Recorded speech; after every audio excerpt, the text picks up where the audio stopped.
তাহলে একজন মুসলমান হিসেবে তার জীবনের লক্ষ্য এবং উদ্দেশ্য সর্বক্ষেত্রে সর্বকাজে কার ইবাদত করা?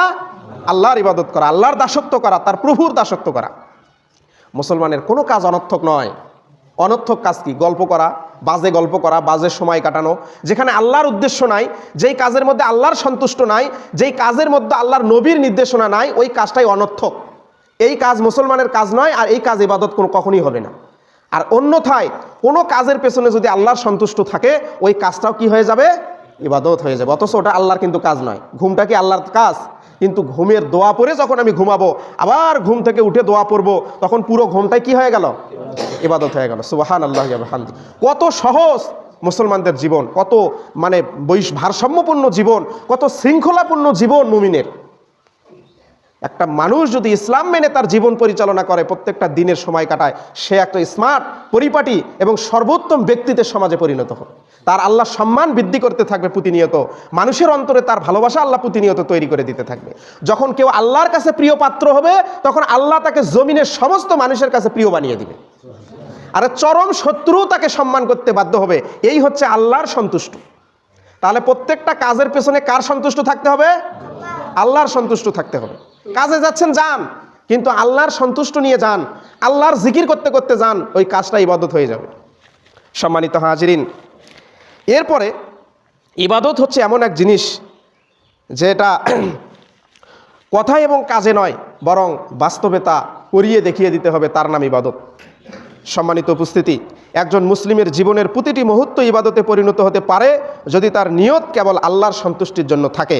এজন্য একজন মুসলমানের ঘুম, খাওয়া দাওয়া, চলাফেরা, ওঠা বসা, কথাবার্তা সকল কিছুই ইবাদত হবে যদি ওই কাজের পেছনে আল্লাহর সন্তুষ্টি থাকে। আর আল্লাহর রসুল সাল্লাল্লাহু আলাইহি ওয়াসাল্লাম বলছেন, ইন্নামাল আমালু বিন্নিয়াত, প্রত্যেকটা আমল নিয়তের উপরে নির্ভরশীল।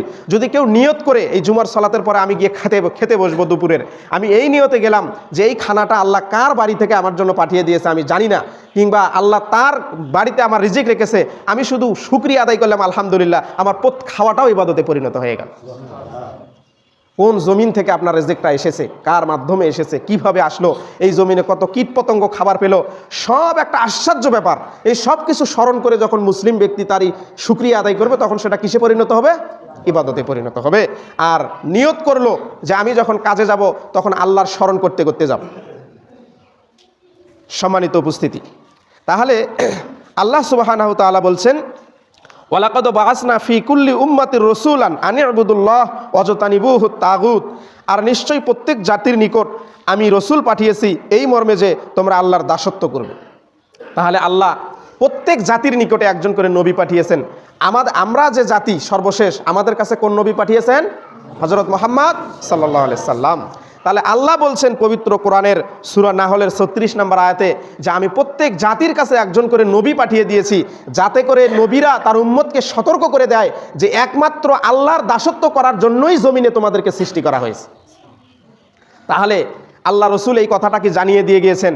এখনকার ওলামায়ে কেরামরা আপনাদেরকে জানিয়ে দিচ্ছেন যে প্রিয় ভাই সকল, আল্লাহ কিন্তু আপনাকে অনর্থক পৃথিবীতে পাঠায় নাই, জমিনে অনর্থক পাঠায় নাই, আল্লাহর দাসত্ব করার জন্য আপনাকে পৃথিবীতে কি করা হয়েছে?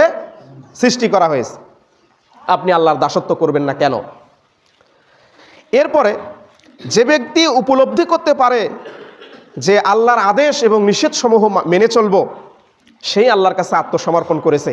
অন্যথায় যারা আল্লাহর আদেশ এবং নিষেধ অমান্য করে চলে, তারা আল্লাহর কাছে আত্মসমর্পণ করে নাই, তারা আল্লাহর দাসত্ব থেকে বিরত, তারা আল্লাহ এবং তার রসুলের কথা অনুযায়ী চলে নাই, আল্লাহর দাসত্ব থেকে তারা মুখ ফিরিয়ে নিয়েছে।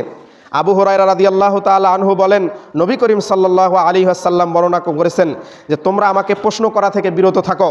তোমাদের আগে যারা ছিল তারা তাদের নবীদেরকে বেশি বেশি প্রশ্ন করত, সুতরাং তোমাদের জন্য উত্তম হবে আমি যা তোমাদেরকে বলি, ক্বালু সামি'না, আমি তোমাদেরকে যা বলি, ওয়া আতা'না, তোমরা সেটা মেনে নাও, এটাই হবে তোমাদের জন্য কল্যাণ, এবং তোমরা সাধ্য অনুযায়ী আল্লাহর আদেশকে মেনে থাকো। তা আল্লাহ রাসূল সাল্লাল্লাহু আলাইহি ওয়াসাল্লাম যা আমাদেরকে বলে গিয়েছেন, যে আমলের কথা বলে গিয়েছেন, যে ভালো কথাগুলো বলে গিয়েছেন, সেই কথাগুলো কোনো রকম অভিযোগ ছাড়া, প্রশ্ন ছাড়া সেগুলো মেনে নিতে হবে। এরপরে মুসলমানদের চরিত্র হবে কীরকম? যে ক্বালু সামি'না ওয়া আতা'না, এই রকম শুনলাম মেনে নিলাম, যেটা প্রমাণ হয়ে গেছে যে এটা কোরআন এবং হাদিস দ্বারা সহিহ, তাহলে সেটা মুসলমান সাথে সাথে মেনে নেবে। মদ খাওয়া এক সময় জায়েজ ছিল। তারপরে আল্লাহ সুবহানাহু ওয়া তাআলা আয়াত পাঠিয়ে দিলেন যে তোমরা যখন সলাতের কাছে যাবে তখন মদ পান করো না। তখন তারা ওই সলাত নামাজে যাওয়ার আগেই তারা মদ পান করতো, নেশা কেটে গেলে তারা নামাজে যেত। এরপরে চূড়ান্ত সিদ্ধান্ত যখন আল্লাহর পক্ষ থেকে সূরা মাইদায় আসলেন, ইন্নামাল খামরু ওয়াল মাইসিরু ওয়াল আনসাব ওয়াল আজলামু রিজসুম মিন আমালিশ শাইতান, এই জুয়া মদ এগুলো হচ্ছে শয়তানের কাজ, এগুলো থেকে তোমরা বিরত থাকো। আজ থেকে চিরদিনের জন্য তোমাদের জন্য মদকে হারাম করে দেওয়া হলো। সাহাবীদের ঘরে ঘরে মদের মটকা ছিল। কেউ মদের পিয়ালা মুখের সামনে নিয়েছে যে পান করবে, কেউ অর্ধেক পান করে ফেলেছে।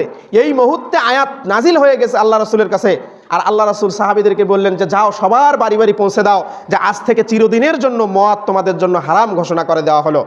যাদের ঘরে মদের মটকা ছিল তারা কেউ প্রশ্ন তোলে নাই যে আমার ঘরে এত পরিমাণ মদ আছে, এগুলোর কি হবে।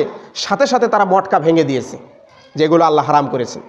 যারা মদের পিয়ালা মুখের সামনে নিয়েছিল পান করবে, সেই মুহূর্তে যখন ওই আয়াতের কথা গেল, ওই অ্যানাউন্সমেন্ট যখন গেল, তখন তারা মদের পিয়ালা তারা এই প্রশ্ন তোলে নাই যে আমি যখন নিয়েছি এক ঢোক খেয়েই আজকের মন ছেড়ে দেই, এই প্রশ্ন নয়। তারা সাথে সাথে মুখের সামনে থেকে মদের পিয়ালা ছুঁড়ে মারলো যে আল্লাহ হারাম করে দিয়েছেন।